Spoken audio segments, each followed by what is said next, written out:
my name is Eric Askew. I'm the creator of Worlds Overrun, and with me is my business partner and good friend, James McCann. We were talking about horrible things a few minutes ago because this is the second time we've had to do this today. Well, hey, I'm trying. No, it's not your fault. I'm making a joke so it feels conversational for the people. So anyway, I hope everybody's doing good. What's that? I said here. I thought you were just busting my chops. Oh no. You know me. I hardly bust your chops. So anyway, I wanted to say hello and to the world out there of 3D printers, the 3D printing community, and let you guys know that we finally started our Patreon.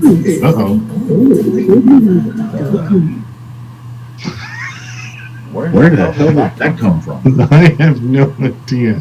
We're watching. Anyway, so we've got a time-lapse video going on. We're actually going to be of one of the parts that we're going to be putting out here soon. And James and I thought we would share this to you guys since the Patreon did start. We got a lot of requests from people that have purchased from the Kickstarters that I've been developing. And we decided that we would go to Patreon because that's where the community was pushing us to go.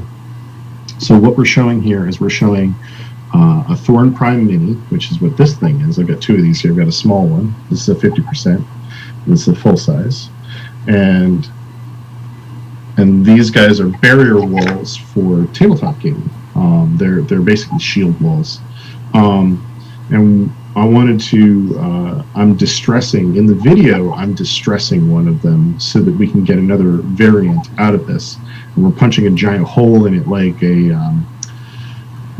fire or acid or caustic smoke basically burned out the tissue in the carapace and made a nice big hole in it. We're using a new tool which is in ZBrush, which has been around for a long time, but the tool itself has been more available to us recently, which is called a Boolean, and allows you to punch holes in things, among other things. It allows me to do a lot of things, but punching holes is what we're doing with it right now. And we're basically gonna make this new part. Now, remind me, James, what do we got planned? We've got a bunch of things that we're gonna show them over the next couple of days for the Patreon, right? Yeah. Over the next couple of days, we're going to do a time lapse of the printing of this model here, so they can see, the printing process as well as the finished product. We have several other parts of the starter kits that I've already test printed and ready to post graphics, photos of those items. And basically through this week, I'm going to be posting pretty much on a daily basis something. Community update, kept up to date. So I apologize ahead of time for any for all the messages. Bear with me. It's just trying to get you all the information so you can see what the products look like and get a good feel for the assets that you're getting in the starter pack. Yeah, and one of the main things for me, other than improving the quality of gaming and getting some height values into the gaming, is really to support the community. I'm trying to make stuff that you guys haven't seen before, things that are unique and interesting. But I'm also still looking for input from people. In fact, I was talking with Kevin Rank and also Greg Janone, who are good friends and helped me get started in this aspect of the business.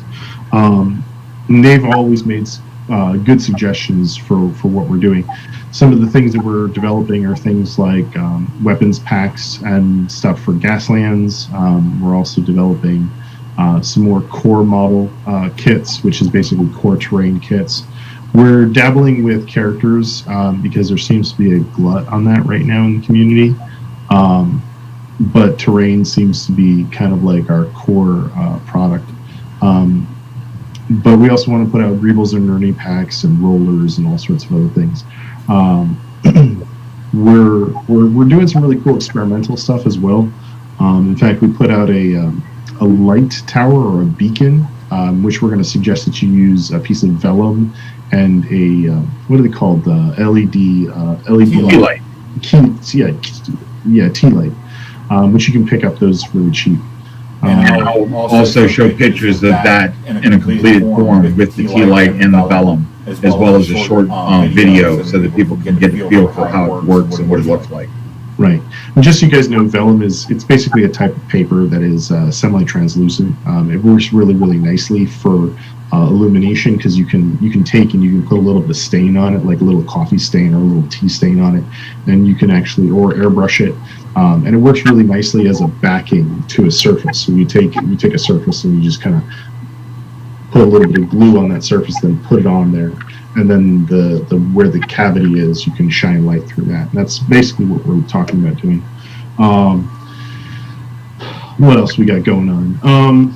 We have a couple of prints. We're actually going to we're going to give you a glimpse of one of the prints from we're calling it the Tiki bar set. Basically, we were talking about bars. Some of my favorite bars are things from Crouching Tiger, Hidden Dragon, but also things like the bar over at the bar that was set up at the campsite for one of the fighting events, one of the LARPing events that James went to.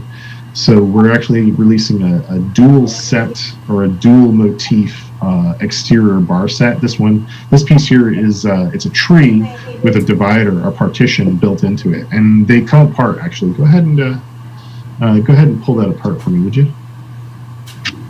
So that comes apart, and James brought this up. He's like, we can put different types of partitions in here. I was like, no, we totally could, and I didn't even think about that. So I don't work in a vacuum. I'm always looking at new ideas. I'm looking at what our peers are doing, and when I get a chance, I try and poke at people who are in the community and see if they have any suggestions for us. So yeah. This is the Thorn Spire. This is one of the first pieces we ever developed. It actually helped us to define what was going to be our alignment pins, which is a universal pin we use whenever we have to disassemble and reassemble components. This print, 3 of these will print in about 8 hours. It's one of the fastest prints that we've got, but it's a really great piece. I've had a couple of guys show me mods of this. I love it when somebody mods a finished print. With something like epoxy sculpt or possibly even green stuff. I prefer epoxy sculpt, just so you guys know. I think it's a superior product, but that's because of my background in model making and toy making. And I would suggest looking into it because it has a really unique property where, while it's still malleable, it's partially water soluble. So there's some really neat stuff out there. We actually use the putty too as a binder to glue pieces together at times because, again, it's really easy to clean up and it's really easy to work with, but it's very sticky. So it's great stuff. But yeah, what else we got on the list? We've already got 2 months worth of stuff prepared for you guys. We're talking about Gaslands. We're talking about Kill Team. We're talking about we are talking a little bit about D&D again, 5e. In fact, we're still working with our writer. Who's primarily 5e. What else do we want to bring up? Because we've got a few more minutes left on this video. Most of our terrain, matter of fact, all of our terrain is cross-compatible. I mean, this is a organic object that we're looking at right now. That can work in a sci-fi game, that can work in a fantasy game. You can use it with 5e, you can use it with Star Wars Legions. So your imagination is the only limitation. And we also are doing a monthly community choice set as part of our Patreon. So we want you guys to tell us what you want. Send us a message on the Patreon page, on our Facebook group, or just email it to our website. Any ideas, we'll take them, add them to the list, and each month the backers in the community will decide what we make for that set. That way we can get a better feel for what you all want. Yeah, we one of the things that we really don't get a chance to talk about enough, not because I'm necessarily reclusive, but I do work a lot. I'm putting a lot of hours in. But one of the main goals is to help support the community. So if you guys are looking for something that hasn't been created before, let us know about it. We're always trying to enhance what gaming is and what 3D printing is. It's one of the reasons that taking a piece like this, which can be a challenging print, is really exciting because people that are serious about printing are really going to want to try and tackle this. but also for gaming. This is a lot of fun because this piece can be scaled up and down. In fact, like I said, I've got 3 of these guys on the table. I've got a half scale one. This guy's just over a half an inch tall, an inch and a half tall. And then I've got the full size one, which is about 6 inch, just shy of 6 inches tall. So, you know, taking and making these guys bigger and smaller is a great way to do a simple mod that doesn't infringe on, say, for instance, the user agreement, which is don't mod my files. You know, you can mod the pieces when they're printed, but don't edit the files. It's a great way to get more value out of a 3D print. I know one guy actually doubled the size of this, and it looks like a pauldron for cosplay. It's just massive.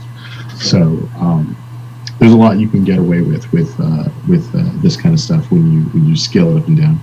But yeah. So this piece here, like I said, there's a big story behind it, which is basically that it's a piece of armor as a shield wall, and it got attacked by some caustic material that just ate a bunch of holes through it, and it's got the carapace is eaten away, and the inside tissue is visible. The sinewy tissues are visible. And it was a lot of fun to make the original. I know I did that live for my community members that watched me play with this. And now I'm trying to get more value out of it through kit bashing, which is basically like it's whenever you take multiple pieces and jam them together to make a new thing. Honestly, it's one of the foundations behind model making is kit bashing. So yeah, just a little bit of background knowledge for you guys. And as part of the Patreon, we will make Eric do some models live, even though he hates it. I do hate it because if the software crashes, or if I have to go backwards. Yeah, but a live stream of a particular model that we're working on for one of the releases gives the ability for the community to give feedback while we're doing it. Yeah, pick up little things and make modifications if you choose to at that time or later. Yeah. Allows this community to be involved. Yeah, no, I know. Just so you guys know, this is time lapse. This is about double speed because we really didn't want to have to talk for too long because we both got stuff to do. But this piece really didn't take terribly long. I think I put maybe an hour into this, which is really about average on some of these pieces. I know I had a crash in here and I had to restart at one point. But yeah, this was a fun piece to make. I'm hoping that somebody will take some polyfill and make smoke coming out of it, like it was like they had just walked away from it as it was burning. Oh yeah, it's a nice way of doing a multimedia mod. Yeah, polyfill, just so you guys know, it's usually the same stuff that you find in like a child's stuffed toy, and it's a white material, and you can basically apply it with, say, a basic Elmer's glue, and then you can airbrush it and make it look like smoke or like fire. Some of the best ones I've ever seen with polyfill are things like the space shuttle launch. Or maybe even I've seen a few burning cars like you would see in Gaslands or Fallout. Those are some of the cooler mods that you can make with polyfill. It's a great product to use because it's relatively safe and it airbrushes really nicely. So I would definitely take a look at that if you guys want to ever do smoke. That's the way to do it. But yeah, I'm hoping that somebody takes this and mods this thing to death because it'd be really great. Also, don't forget, guys, you can flip models. So models like this that you want to get more value out of or more use out of it, you can flip it. You can, what's it called, mirroring? Yeah, mirror option in your slicer. Yeah, you want to use the mirror option in your slicer. And the only reason we don't do it for you is because it would be one more file that we'd have to send you, and already our file folders are massive when we send out content. So it's better for you guys to flip it than for us. Yeah. But yeah, this is some of the new stuff we're putting out. I'm hoping that you guys will come over and check out what we're doing. Give us a shout. Let us know what you're looking for. We've got this month and next month already lined up. This month's finished. Next month's already started on, and we're going to be trying to get a lot more material put together in the next few days. So any ideas you guys have, send them to us. That way we can add them to the list. I think we should make a Hero's Forge or a Dragon something. That would be cool. Actually, I've got a forge that I just looked at, and it's just this great big open maw of fire spilling out all over the place. It's pretty wicked. I'm gonna have to show it to you after the video. Sounds cool. All right. All right.